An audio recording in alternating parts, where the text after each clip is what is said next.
L'orthodoxie est la religion du futur, de Hiéromoine Séraphim Rose. Dans le chapitre précédent, nous avons pris connaissance du témoignage d'une femme relatant sa longue expérience personnelle avec la plus puissante des religions orientales, l'hindouisme, qui s'est finalement soldée par sa conversion au christianisme orthodoxe.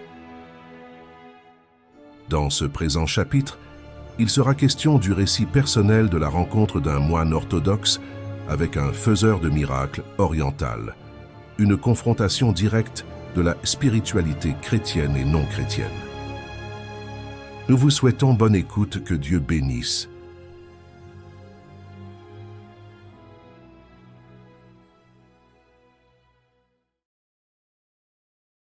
L'auteur de ce témoignage, l'archimandrite Nicolas Drobiazgin, un nouveau martyr du joug communiste, a connu une brillante carrière dans le monde en tant que commandant naval et a été également profondément impliqué dans l'occultisme en tant que rédacteur en chef du journal occulte Ribus.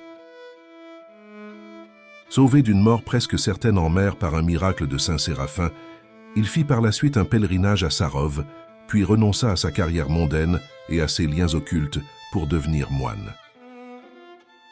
Après avoir été ordonné prêtre, il a servi comme missionnaire en Chine, en Inde et au Tibet, comme prêtre dans quelques églises attachées aux ambassades et comme higoumène dans plusieurs monastères. Après 1914, il vécut à la Laure des grottes de Kiev, où il discutait avec les jeunes qui lui rendaient visite sur l'influence de l'occultisme sur les événements contemporains en Russie. À l'automne 1924, un mois après avoir reçu la visite d'un certain Tucholsky, l'auteur du livre Magie Noire, il fut assassiné dans sa cellule par des inconnus, avec une connivence bolchevique évidente, poignardé par une dague munie d'une poignée présentant des significations occultes. L'incident décrit ici, révélant la nature de l'un des dons médiumniques qui sont courants dans les religions orientales, a eu lieu peu de temps avant 1900 et a été enregistré vers 1922 par le docteur Anatoly Pavlovitch Timofievitch du couvent Novodiveyevo à New York. Voir le texte russe dans Orthodox Life 1956 numéro 1. Écoutons donc maintenant ce témoignage.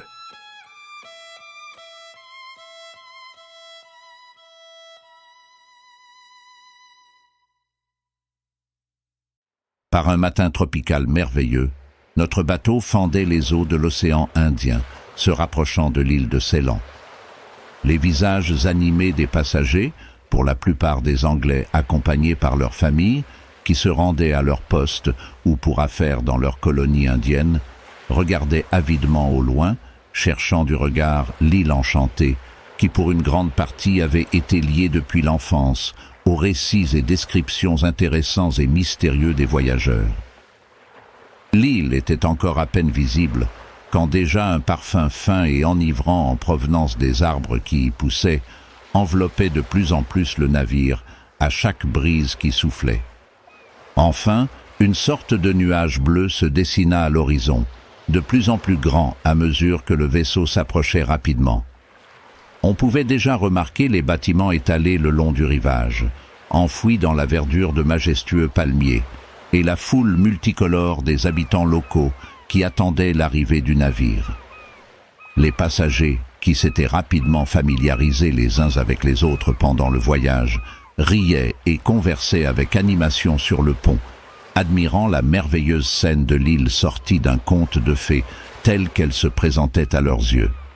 Le navire se retourna lentement, se préparant à amarrer au quai de la ville portuaire de Colombo.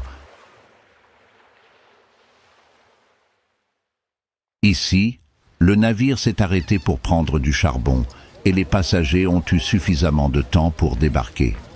La journée était si chaude que de nombreux passagers ont décidé de ne quitter le navire que le soir, lorsqu'une agréable fraîcheur remplaça la chaleur de la journée. Un petit groupe de 8 personnes, auquel je me suis joint, était dirigé par le colonel Elliott, qui était déjà venu à Colombo et connaissait bien la ville et ses environs. Il nous fit une proposition séduisante. « Mesdames et messieurs, N'aimeriez-vous pas aller à quelques kilomètres de la ville et rendre visite à l'un des magiciens fakirs locaux? Peut-être verrons-nous quelque chose d'intéressant. » Tous ont accepté la proposition du colonel avec enthousiasme. Le soir était déjà là lorsque nous avons quitté les rues bruyantes de la ville et roulions le long d'une merveilleuse route tropicale qui scintillait des étincelles de millions de lucioles. Finalement, la route s'est soudainement élargie et devant nous, il y avait une petite clairière entourée de tous côtés par la jungle. Au bord de la clairière, sous un grand arbre, il y avait une sorte de hutte, à côté de laquelle couvait un petit feu, et un vieil homme, maigre et émacié, avec un turban sur la tête, était assis les jambes croisées, avec son regard immobile dirigé vers le feu. Malgré notre arrivée bruyante, le vieil homme demeura complètement immobile, ne nous prêtant pas la moindre attention. Surgi de l'obscurité, un jeune est apparu et, s'approchant du colonel, lui a demandé discrètement quelque chose. En peu de temps, il a sorti plusieurs tabourets et notre groupe s'est arrangé en demi-cercle autour du feu. Une fumée légère et parfumée s'éleva. Le vieil homme était assis dans la même position, ne remarquant apparemment ni rien ni personne. La demi-lune qui se leva dissipa en quelque sorte les ténèbres de la nuit, et dans sa lumière fantomatique, tous les objets prirent des contours fantastiques. Involontairement, tout le monde se tut et attendit de voir ce qui allait se passer. « Regardez, regardez là, sur l'arbre !» cria Miss Mary dans un chuchotement excité. Nous avons tous tourné la tête dans la direction indiquée.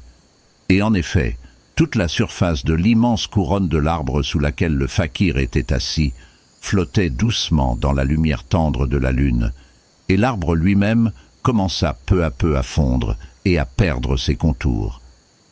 Littéralement, une main invisible lui avait jeté dessus une couverture diaphane qui devenait de plus en plus matérielle à chaque instant. Bientôt, la surface ondulante d'un océan se présenta en toute clarté devant notre regard étonné. Avec un léger grondement, les vagues se succédaient, laissant derrière elles des traces blanches, moussantes.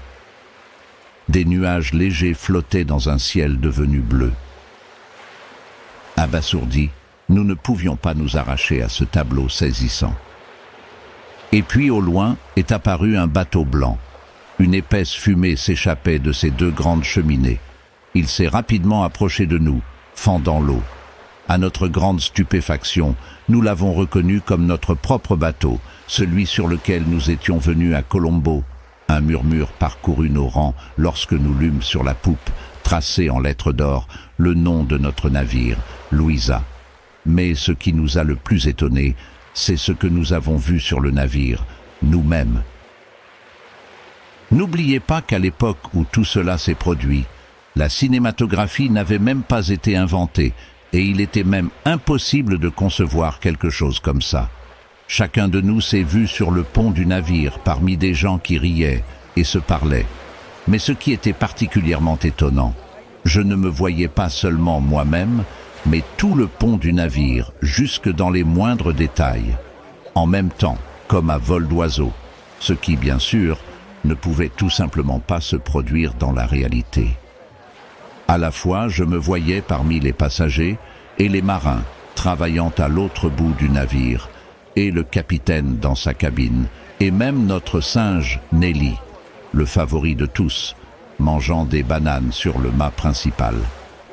Tous mes compagnons en même temps, chacun à sa manière, étaient très excités par ce qu'ils voyaient, exprimant leurs émotions avec des petits cris et des chuchotements excités.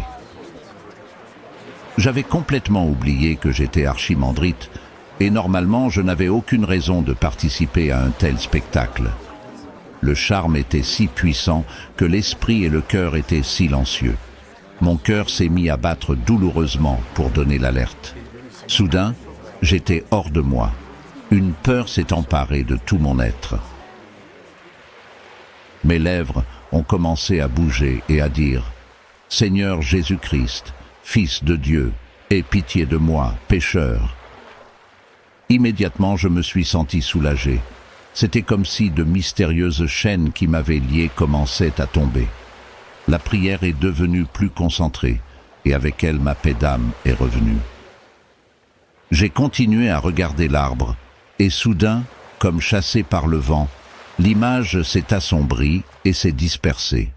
Je ne vis plus que le grand arbre, éclairé par la lumière de la lune, et de même le fakir assis en silence près du feu, tandis que mes compagnons continuaient à exprimer ce qu'ils vivaient en regardant l'image, qui pour eux ne s'était pas évanouie. Mais quelque chose arriva apparemment au fakir également. Il roula sur le côté. Le jeune courut vers lui, alarmé. La séance fut soudainement interrompue. Profondément émus par tout ce qu'ils avaient vécu, les spectateurs se sont levés, partageant avec animation leurs impressions et ne comprenant pas du tout pourquoi le tout avait été coupé si brusquement et de manière inattendue. Le jeune a expliqué que c'était dû à l'épuisement du fakir, qui était assis comme avant, la tête baissée, et ne prêtant pas la moindre attention aux personnes présentes. Ayant généreusement récompensé le fakir par l'entremise du jeune pour l'opportunité de participer à un spectacle aussi étonnant, notre groupe s'est rapidement réuni pour le voyage de retour. En partant, je me suis retourné involontairement une fois de plus afin d'imprimer dans ma mémoire toute la scène, et soudain, j'ai frissonné d'une sensation désagréable. Mon regard rencontra le regard plein de haine du fakir. Ce ne fut qu'un instant, puis il reprit sa position habituelle. Mais ce regard m'a ouvert les yeux une fois pour toutes sur la puissance qui se tenait derrière ce miracle.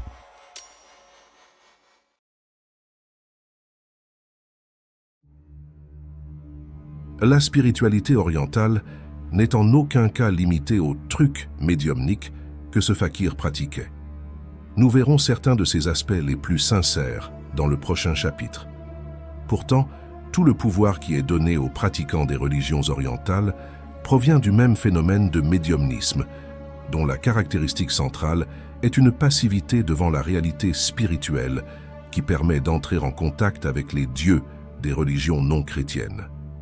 Ce phénomène peut être observé dans la méditation orientale, même quand on lui donne le nom de chrétienne, et peut-être même dans ces dons étranges qui, à notre époque de déclin spirituel, sont faussement étiquetés de charismatiques.